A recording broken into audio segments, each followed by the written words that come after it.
নমস্কার, সবাই কেমন আছেন? আশা করছি সবাই ভালো আছেন, সুস্থ আছেন এবং মোস্ট ইম্পর্টেন্টলি সবাই পজিটিভ আছেন। বাইরে না প্রচণ্ড গরম, চারিধারে এত গরম পড়েছে এবং এটা রেকর্ড ব্রেক করা গরম পড়েছে একটা। তো এই জন্য এই গরমে সবাইকে হাইড্রেটেড থাকতে হবে এবং শরীরকে সুস্থ রাখতে হবে। তো এই গরমে টক দইয়ের কিন্তু কোনো বিকল্প হয় না, টক দই খাওয়াও খুব ভালো। যে গরমকালেই শুধু দই খেতে হয় তা নয়, শীতকালেও কিন্তু দই খাওয়া খুব দরকার, উপকারী। তবে বর্তমানে যে হারে গরম পড়ছে চারিধারে, তো এই টক দইটা কিন্তু আপনাদের ডায়েটে অবশ্যই ইনক্লুড করবেন। এবং তাই জন্যই ভাবলাম যে আপনাদের সাথে আজকে শেয়ার করি যে আমি বাড়িতে খুব সহজেই টক দইটা কীভাবে পাতি, সেটাই আজকে মনে করলাম যে আপনাদের সাথে শেয়ার করি। তো চলুন দেরি না করে বাড়িতে আমি কিভাবে টক দই পাতি সেটাই আপনাদের সাথে আজকে শেয়ার করি। প্রথমে ঠিক করবেন আপনি কতজনের জন্য দইটা পাচ্ছেন। আমি এখানে 3 জনের জন্য পাচ্ছি, তাই জন্য আমি 750 ml দুধ নিয়ে নিয়েছি। আমি এটা নর্মালি আমার বাড়ির সামনে যে গোয়ালা আছে তার থেকেই দুধটা নিয়েছি। আপনারা চাইলে প্যাকেট দুধ কিনে নিয়ে আসতে পারেন, যেমন আমুল, মাদার ডেয়ারি, এরকম অনেক কোম্পানি দুধ ডেলিভার করে, তাদের থেকেও নিয়ে আসতে পারেন। এইবার কি করব, এই 750 ml দুধটাকে আমি এত ভালোভাবে জাল দেব যে এটা একদম প্রায় অর্ধেক হয়ে আসবে এবং একটা টাইমের পর গিয়ে বুঝতে পারবেন যে চারধারে মানে হলুদ ফ্যাটটা জমছে, মানে তার মানে বুঝতে হবে যে ভালো রকম দুধটা জাল হয়ে গেছে। এমন অবস্থায় আমি দুধটাকে ঠান্ডা হতে দেব। অনেক সময় এত সময় থাকে না যে সময় নিয়ে বসে দুধটা ঠান্ডা করব তারপর দই পাতবো, কারণ অনেক রকম কাজ থাকে। সেই সময় আমি কি করি, একটা কানা উঁচু থালাতে জল নিয়ে দুধের বাটিটা বসিয়ে দিই, 5 মিনিটের মধ্যে দুধটা কিন্তু ঠান্ডা হয়ে যায়।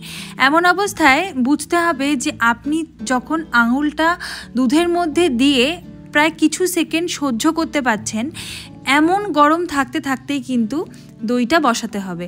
আর দই সবসময় একটু মানে দুধটা গরম অবস্থাতেই বসাতে হবে। এবার আমি কি করি, যেহেতু আমি শিলিগুড়িতে থাকি, এখানকার ওয়েদারটা একটু ডিফারেন্ট। এখানে কিন্তু কলকাতা বা মালদার মতো এতটা গরম পড়ে না, তাই জন্য আমি লোহার তাওয়ার মধ্যে একটু কাপড় গরম করে নিচ্ছি। এই কাপড়টা নর্মালি বাড়িতে মানে আমার শাশুড়িমা পরতেন, তার এটা যথেষ্ট পরিষ্কার কাপড়, মানে কাপড়টা কিন্তু ধোয়া। এই কাপড়টা ভালোভাবে এপিটোপিট আমি গরম করে নেব। আর ঠিক এই পোর্শনটা যেখানে আমি হাত দিয়ে আছি, এখানটাই আমি কিন্তু টিফিন বক্সটা বসাবো, তাই জন্য আমি এই জায়গাটাকে ভালো করে গরম করে নিচ্ছি। আর আমি কিন্তু কোনো ফ্যান্সি বাসনপত্র ব্যবহার করি না দই বসানোর জন্য, আমি নর্মাল আমার টিফিন বক্সেই দইটা বসাই। আর ছোট্ট একটা টিফিন বক্স আছে, আগে দিন রাত্রেবেলা যে দইটা পেতেছিলাম সেখান থেকে এই দইটার একটু দম্বল আমি তুলে রেখেছি, সাজি যেটাকে বলে। এই সাজিটা দিয়েই টিফিন বক্সটার মধ্যে ভালো করে চারিধারটা মাখিয়ে নেব। তারপরে ওই হালকা গরম দুধটা এর মধ্যে ঢেলে দেবো। দুধটা ঢালার পরে এই সাজিটার সাথে দুধটা ভালোভাবে মিশিয়ে নিচ্ছি।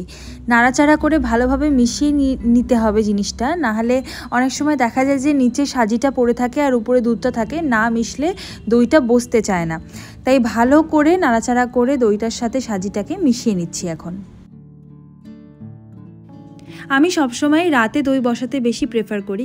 অনেকেই আছেন যারা দিনের বেলাতেও মাইক্রোওয়েভে দই বসায়, কিন্তু আমার মনে হয় যে এইভাবে নর্মাল পদ্ধতিতে রাত্রে দই বসিয়ে পরের দিন করলে সেটা অনেক বেশি বেটার হয়। এখন একটা হটপট নিয়ে নিলাম বড় দেখে, ওর মধ্যে এই গরম করা কাপড়টা রেখে তার মধ্যে টিফিন বক্সটা দিয়ে ভালো করে ঢাকা চাপা দিয়ে দেবো।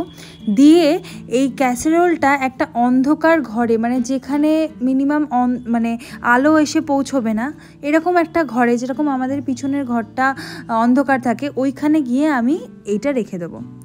এবার তার পরের দিন এই ক্যাসেরোল থেকে দইটা বার করে আমি ফ্রিজের মধ্যে রেখে দেবো রেফ্রিজারেট করতে।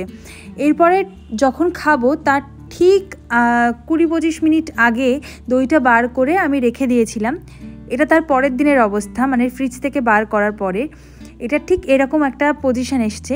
এবার যদি মনে করেন আরও বেশি ঘন করবেন দইটাকে, যাতে একদমই জল থাকবে না, তাহলে 1 লিটার দুধকে 1/2 লিটারেরও কম, মানে 400 করে নিতে হবে, তাহলে একদমই জল থাকবে না। তবে বাড়ির দইতে একটু জল থাকে। প্রথমে আগে সাজিটা তুলে রাখলাম পরের দিনের দই পাতার জন্য, এরপরে আস্তে আস্তে বাটিতে বেড়ে নিচ্ছি। দেখেছেন এটা মানে দইটা কতটা সুন্দর হয়েছে। আর এটা খেতেও খুব ভালো হয়, কেননা খুব বেশি টক হয় না। বাইরের দোকানের মিষ্টির দোকানের টক দই অনেক সময় বেশি টক হয়ে যায়, কিন্তু বাড়ির পাতা টক দই কিন্তু একদম টক হয় না। 3 জনের মতো করে আমি বেড়ে নিয়েছি। আর আগের দিন রাত্রে কালো কিশমিশ জলে ভিজিয়ে রেখেছিলাম, যেটা কিন্তু এর উপরে দিয়ে আমি গার্নিশ করেছি, যেটা হেলথের জন্য খুবই ভালো। এই ভিডিওটা যদি ভালো লেগে থাকে তাহলে প্লিজ একটা লাইক, শেয়ার, কমেন্ট করে দেবেন। আর অবশ্যই সাবস্ক্রাইব করতে কিন্তু একদম ভুলবেন না। আপনাদের সাথে দেখা হচ্ছে পরের কোনো ভিডিওতে। ততক্ষণের জন্য ভালো থাকবেন, সুস্থ থাকবেন এবং মোস্ট ইম্পর্টেন্টলি পজিটিভ থাকবেন।